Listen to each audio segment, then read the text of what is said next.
बिस्मिल्लाहिर्रहमानिर्रहीम। अस्सलामु अलैकुम वरहमतुल्लाह। नाज़रीन मोहतरम, ये वीडियो स्पेशल है हिफ्ज़ करने वालों के लिए जो मदरसे में रह के हिफ्ज़ करते हैं या किसी मकतब में हिफ्ज़ करते हैं या फिर अपने घरों में हिफ्ज़ करते हैं। तो ख़ास कर हिफ्ज़ करने वालों के लिए वीडियो है कि किस तरीके पर कुरान करीम याद करेंगे, किस तरह से बैठ कर कुरान करीम हिफ्ज़ करेंगे तो आपके लिए हिफ्ज़ करना आसान हो जाएगा।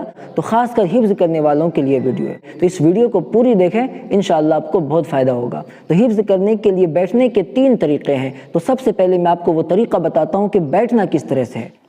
कुरान करीम हिफ्ज़ करने के लिए, कुरान करीम याद करने के लिए बैठने के 3 तरीक़े हैं। सबसे बेस्ट और बेहतर तरीक़ा है कि आप इस तरह से बैठेंगे, इस तरह से,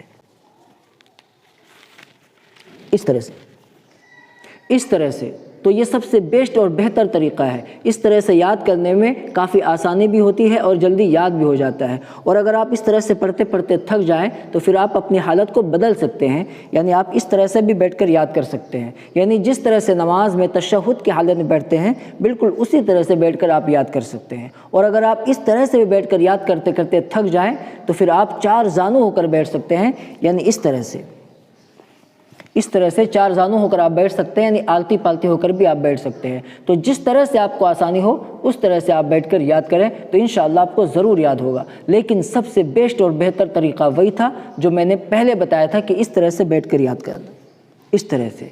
तो ये सबसे बेस्ट और बेहतर तरीक़ा है। तो इस सूरत हाल में ये जो बायां पाँव है इसको बिछा दिया जाता है और दायां पाँव इस तरह से खड़ा रखा जाता है और फिर इस तरह से याद किया जाता है। और इस बात का ख़ास ख्याल रखें कि जब आप हिफ्ज़ करने के लिए बैठ जाएं तो फिर किसी से बातें ना करें। अगर किसी से बातें करने की ज़रूरत पेश आ जाए तो फिर आप अऊज़ु बिल्लाहि मिनश शैतानिर रजीम पढ़ लें, उसके बाद फिर दोबारा याद करें। और याद करने से पहले 1 मरतबा दरूद शरीफ पढ़ लें और दरूद शरीफ पढ़ने के बाद ये दुआ पढ़ लें। इस दुआ की बरकत से आपको जल्दी याद भी होगा और वो याद आपका देर तक बाकी रहेगा। दुआ ये है, अल्लाहुम्मा अफ्तह अलैया फुतूहल आरिफीन बिहिकमतिका वंशुर अलैया रहमतका वज़क्किरनी मा नसीतु या ज़ल जलाली वल इकराम। तो इस दुआ को ज़रूर पढ़ लें। इस दुआ की बरकत से आपको जल्दी याद भी होगा और वो याद आपका देर तक बाकी रहेगा। और अगर आप चाहते हैं कि आपका हिफ्ज़ और पक्का हो जाए, आपका हिफ्ज़ और पुख्ता हो जाए, आपको बेहतरीन याद हो जाए, तो इसके लिए आपको जो पारे याद हो चुके हैं, जो पारे आपका सबकन पारा है, जो पारे आपको आमुख्ता है, उन पारों को आप नमाज में भी तिलावत करें। इंशाअल्लाह बेहतरीन हाफिज़ बन जाएंगे, आपको पुख्ता याद हो जाएगा इंशाअल्लाह। तो इसका आप एहतमाम कर लें। और कुरान करीम याद करने का तरीक़ा क्या है, किस तरह से आप कुरान करीम याद करेंगे तो आपको जल्दी याद होगा और याद करने में आपको काफ़ी आसानी भी होगी। चलिए मैं आपको प्रैक्टिकल में याद करके दिखा देता हूँ कि किस तरह से याद करना है। आपको जो पारा या जो सूरा याद करना हो तो सबसे पहले उसको आप खोल लें, ठीक है।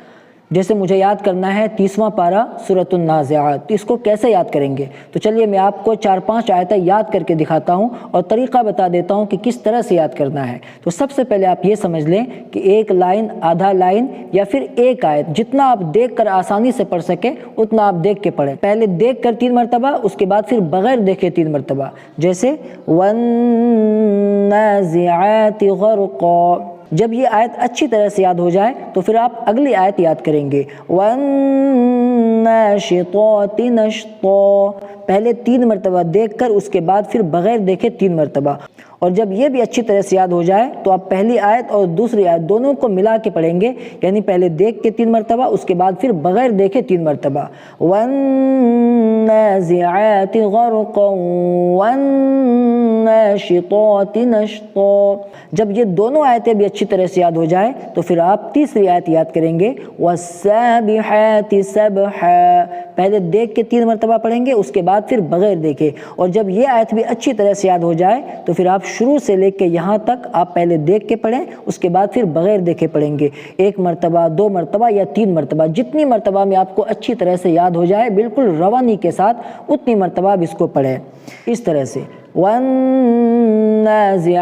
ग़र्क़न वन्नाशिताति नश्ता वस्साबिहाति सबहा।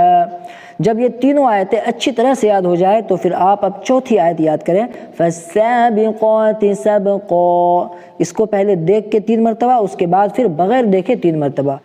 جب چوتھی آیت بھی خوب اچھی طرح سے یاد ہو جائے تو اس کے بعد پھر آیت نمبر 1 سے آیت نمبر 4 تک پہلے 3 مرتبہ دیکھ کے پڑھیں، اس کے بعد پھر بغیر دیکھے 3 مرتبہ پڑھیں، اور جب بالکل اس میں روانی آ جائے تو اس کے بعد پھر اب 5ویں آیت یاد کریں، فَالْمُدَبِّرَاتِ أَمْرًا، اس کو پہلے دیکھ کے پڑھیں 3 مرتبہ، اس کے بعد پھر بغیر دیکھے 3 مرتبہ پڑھیں، اور جب یہ بھی اچھی طرح سے یاد ہو جائے تو پھر اب شروع سے لے کے یہاں تک پہلے اس کو دیکھ کے پڑھیں 3 مرتبہ، اس کے بعد پھر بغیر دیکھے پڑھیں۔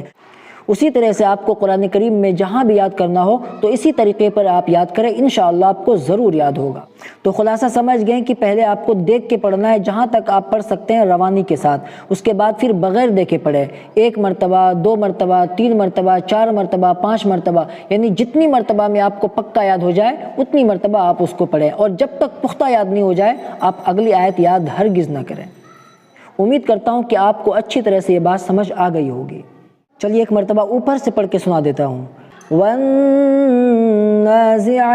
غَرْقًا وَالنَّاشِطَاتِ نَشْطًا وَالسَّابِحَاتِ سَبْحًا فَالسَّابِقَاتِ سَبْقًا فَالْمُدَبِّرَاتِ أَمْرًا۔